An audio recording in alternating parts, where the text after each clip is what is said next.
여러분 안녕하세요. 아빠쌤입니다. 오늘 수업 얼마나 알고 있나요?인데요. 이 수업 같은 경우는 여러분이 먼저 문제 해결하고 선생님과 정답과 풀이만 확인해 본다는 거 알고 있죠?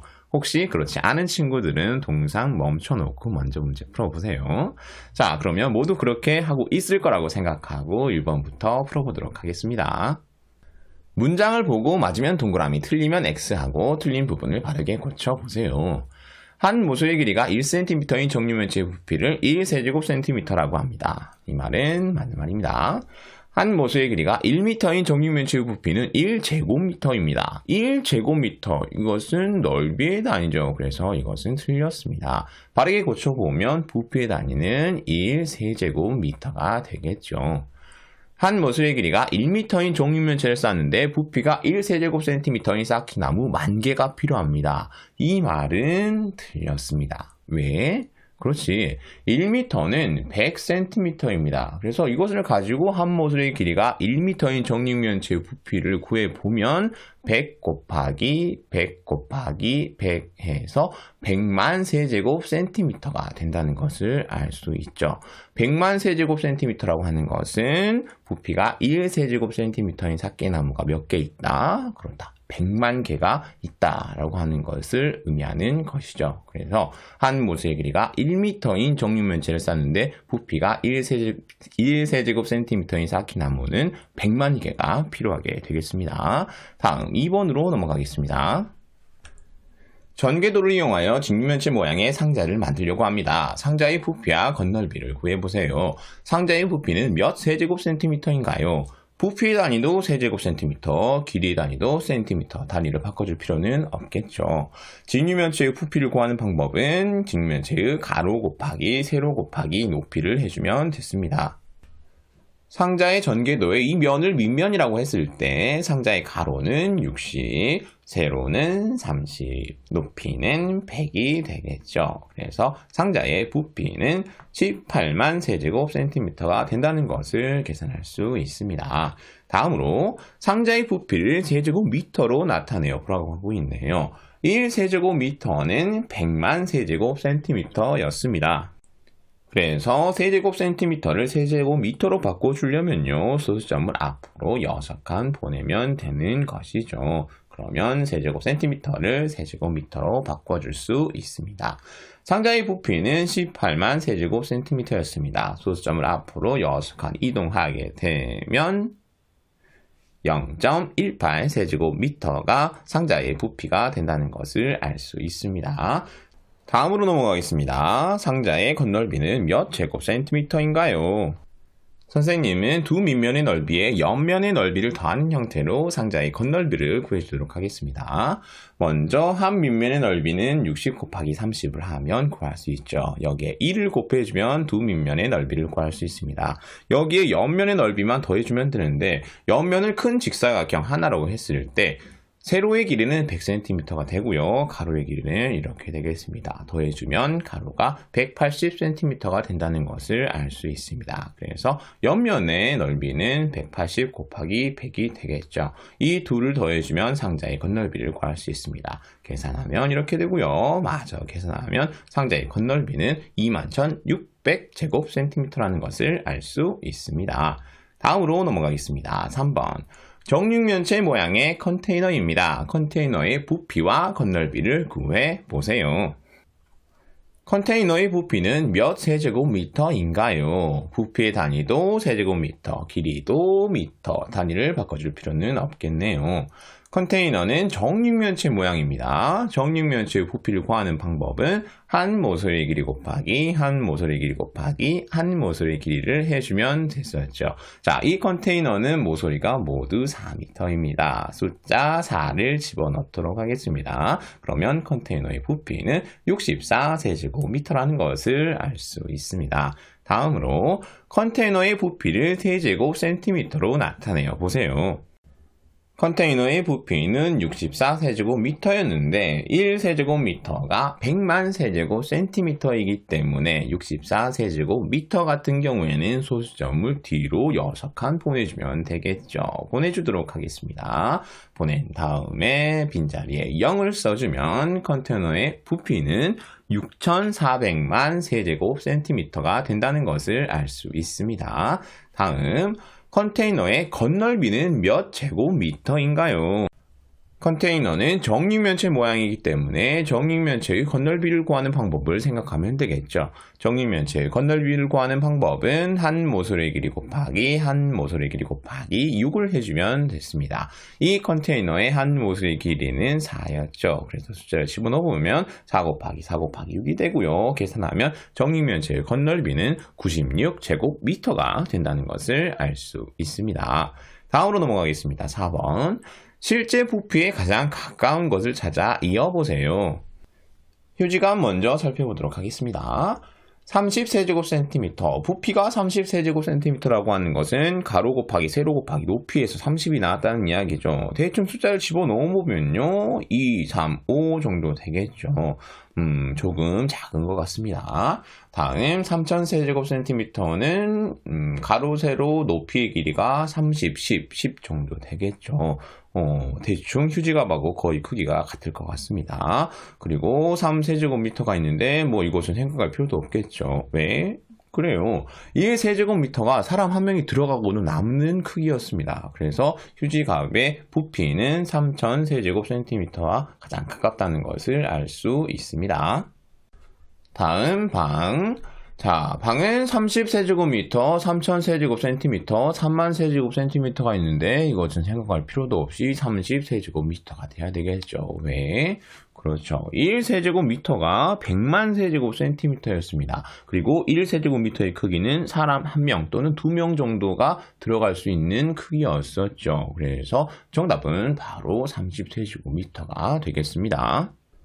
다음 지우개 살펴보도록 하겠습니다. 아래에 있는 2.1세제곱미터 같은 경우에는 생각할 필요도 없이 아니겠죠. 위에 있는 두 개만 비교해 보도록 할게요.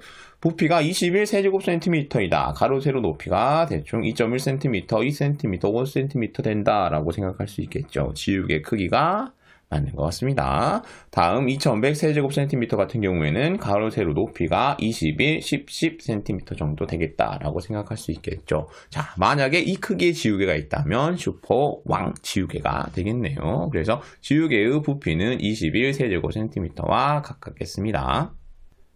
마지막으로 냉장고 살펴보면요. 냉장고는 바로 1.5세제곱미터랑 연결해줘야 되겠죠. 왜? 그렇죠. 위에 있는 1500세제곱센티미터 같은 경우에는 너무 작죠. 1세제곱미터가 사람 한두 명이 들어갈 수 있을 정도의 크기였는데요. 1세제곱미터는 100만 세제곱센티미터였습니다. 그리고 아래에 있는 150세제곱미터 같은 경우에는 그렇죠.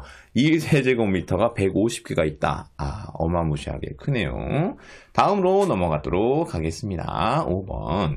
두 직육면체의 부피는 각각 280세제곱센티미터입니다. 네모 안에 알맞은 수를 써넣으세요. 라고 했네요. 직육면체의 부피를 구하는 방법은 가로 곱하기 세로 곱하기 높이입니다. 이것을 이용해서 왼쪽 파란색 직육면체의 네모 먼저 찾아보면요. 가로 8 곱하기 세로 5 곱하기 높이 네모를 해주면 280이 나와야 합니다. 8 곱하기 5는 40이고요. 곱하기 40을 등호 반대로 넘겨주면 나누기 40이 되겠죠. 계산하면 네모는 7이 된다는 것을 알 수 있습니다.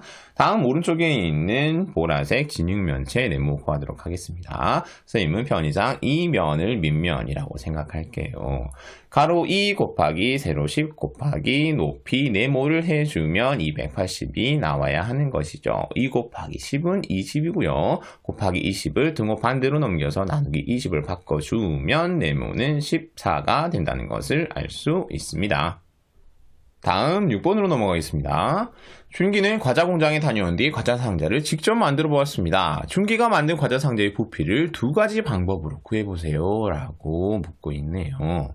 자, 준기가 내가 만든 상자의 모양은 어때? 라고 물으니까 우리 지혜가 멋있어. 이런 상자의 부피도 구할 수 있을까? 라고 다시 물어보고 있네요. 그러자 중기가 직육면체의 부피를 구하는 방법을 이용하며 쉽게 구할 수 있어 라고 자신있게 대답하고 있습니다. 그러자 지혜가 어떻게? 라고 또 물어보고 있네요. 자, 한번 부피를 구해보도록 하겠습니다.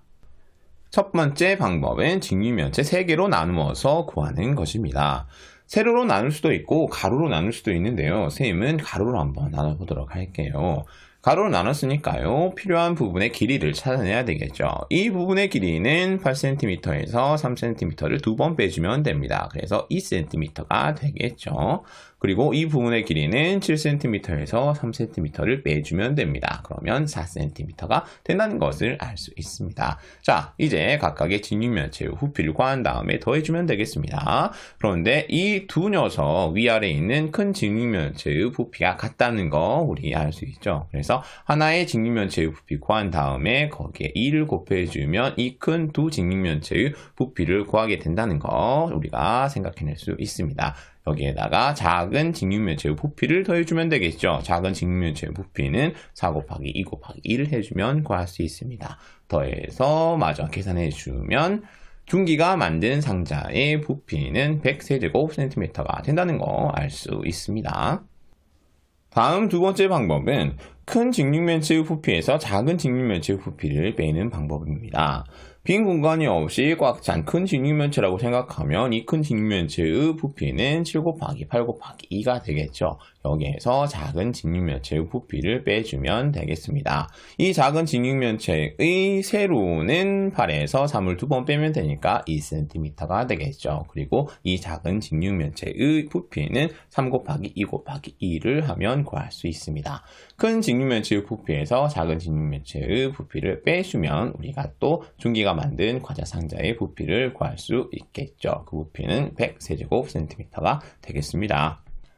문제에서는 이제 두 가지 방법으로 구하라고 했는데요. 선생님이 한 가지 방법, 세 번째 방법도 한번 이야기해 주도록 하겠습니다. 세 번째 방법은 밑면의 넓이에다가 높이를 곱하는 것입니다. 자, 한번 이 방법대로 부피 구해보도록 하겠습니다. 지금 깜빡이고 있는, 분홍색으로 깜빡이고 있는 부분을 밑면이라고 했을 때 이 밑면의 넓이는 그렇죠. 큰 직사각형에서 작은 직사각형을 빼면 되겠죠. 큰 직사각형의 넓이는 7 곱하기 8이고요. 작은 직사각형의 넓이는 3 곱하기 2입니다. 그래서 7 곱하기 8에서 3 곱하기 2를 빼주면 50이 됩니다. 자, 이 밑면의 넓이가 50이다 라고 하는 것이 의미하는 것은 그렇죠. 밑면 한 층에 1세제곱cm 쌓기 나무 몇 개가 들어간다? 그렇다. 50개가 들어간다 라는 의미가 되겠죠. 그리고 높이가 2cm이다 라고 하는 것은 이게 2층으로 쌓여 있다 라는 의미가 되는 겁니다. 그래서 중기가 만든 과자 상자의 부피는 50 곱하기 2 해서 100세제곱cm가 되겠습니다. 다음으로 넘어가겠습니다. 오늘 마지막 문제네요. 다음 직육면체의 건널비를 구하려고 합니다. 물음에 답하세요. 문제 불러오도록 하겠습니다. 그리고 선생님이 설명하기 편하고 여러분이 이해하기 쉽게 전개도도 하나 그려놓을게요. 식을 잘못 쓴 친구를 모두 찾고 잘못 쓴 이유를 말해보세요 라고 했네요. 먼저 연수 살펴볼게요. 직육면체의 건널비는 6면의 넓이의 합이니까 나는 6면의 넓이를 모두 더할 거야. 연수 정말 잘 생각했습니다. 자, 잘 더있는지 식 살펴볼까요? 12 곱하기 8 하게 되면 한 밑면의 넓이를 구할 수 있겠죠. 그리고 12 곱하기 7 하면 큰 옆면의 넓이를 구할 수 있습니다. 그리고 8 곱하기 7 하면 작은 옆면의 넓이를 구할 수 있죠. 그리고 12 곱하기 8을 한 번 더 해주면 나머지 밑면의 넓이를 구할 수 있고요. 12 곱하기 7을 해주면 나머지 큰 옆면의 넓이를 구할 수 있죠. 그리고 마지막으로 8 곱하기 7을 해주면 나머지 작은 옆면의 넓이를 구할 수 있습니다. 자, 연수식 잘 세웠죠? 다음 슬기 살펴보도록 하겠습니다. 합동인 면이 3쌍이므로 3면의 넓이를 구해 각각 2배 한 뒤 더해볼래. 우리 슬기도 직육면체의 성질을 이용해서 건널비를 잘 구하고 있다라는 것을 알 수 있죠. 자, 식 잘 세웠는지 살펴보도록 할게요. 12 곱하기 8 해주면 한 밑면의 넓이를 구할 수 있습니다. 여기에 2를 곱해주면 나머지 밑면 합동인 나머지 나머지 밑면의 넓이도 구할 수 있죠. 그리고 12 곱하기 7 해주면 큰 옆면의 넓이를 구할 수 있고 여기에 곱하기 1을 해주면 합동인 나머지 큰 옆면의 넓이도 구할 수 있죠. 8 곱하기 7을 해주면요. 작은 옆면의 넓이를 구할 수 있고요. 여기에 1을 곱해주면 나머지 합동인 작은 옆면의 넓이도 구할 수 있죠. 자, 우리 슬기 식도 잘 세웠다는 거 알 수 있습니다. 다음 지혜. 합동인 면이 세 쌍이라는 성질을 이용해서 간단하게 풀 수 있어. 지혜도 슬기와 마찬가지로 직육면체의 성질을 이용해서 건널비를 구한다는 거 알 수 있죠. 식도 잘 세웠는지 살펴보도록 하겠습니다. 12 곱하기 8 하면 한 밑면의 넓이를 구할 수 있죠. 그리고 12 곱하기 7 하면 옆면 중에서도 큰 옆면의 넓이를 구할 수 있습니다. 그리고 8 곱하기 7 하면 작은 옆면의 넓이를 구할 수 있죠. 자, 그런데 여기서 식이 끝나버렸네요. 지혜는 식을 잘 세우지 못했네요. 자, 지혜의 식 마저 완성해 주도록 하겠습니다. 어떻게 해줘야 돼요? 그렇죠. 여기에 곱하기 1을 해줘야 합동인 나머지 면들의 넓이도 우리가 구하게 되는 것이겠죠. 마지막으로 중기 살펴보도록 하겠습니다. 나는 한 밑면의 넓이를 2배하고 옆면의 넓이를 더해야 되겠어. 그렇죠. 중기처럼 밑면과 옆면을 따로 생각해서 넓이를 구하고 그것을 더함으로써 건널비를 구할 수 있습니다. 식 살펴보도록 하겠습니다. 12 곱하기 8을 하게 되면 한 밑면의 넓이를 구할 수 있죠. 거기에다가 12 더하기 8을 먼저 하고 거기에 7을 곱한 것을 더하게 되면 이 부분 두 옆면의 넓이를 구할 수 있게 됩니다. 자, 그런데 여기에서 중계식이 끝나버렸네요. 중계는 식을 제대로 세우지 못했습니다. 중계식을 바르게 고쳐봅시다. 12 곱하기 8 하게 되면 한 밑면의 넓이를 구할 수 있죠. 여기에다가 2를 곱해 주어야지 합동이 나머지 밑면의 넓이도 구할 수 있습니다. 자, 그리고 12 더하기 8이라고 했는데 이 12 더하기 8이 의미하는 길이는 그렇죠. 옆면을 큰 직사각형 하나라고 했을 때 절반의 길이밖에 안 되죠. 그래서 나머지 절반의 길이도 더해 주어야 합니다. 그래서 12 더하기 8을 한 번 더 더해 줘야 되는 것이죠. 여기에다가 7을 곱하게 되면 옆면의 넓이를 우리가 구할 수 있게 되는 것입니다.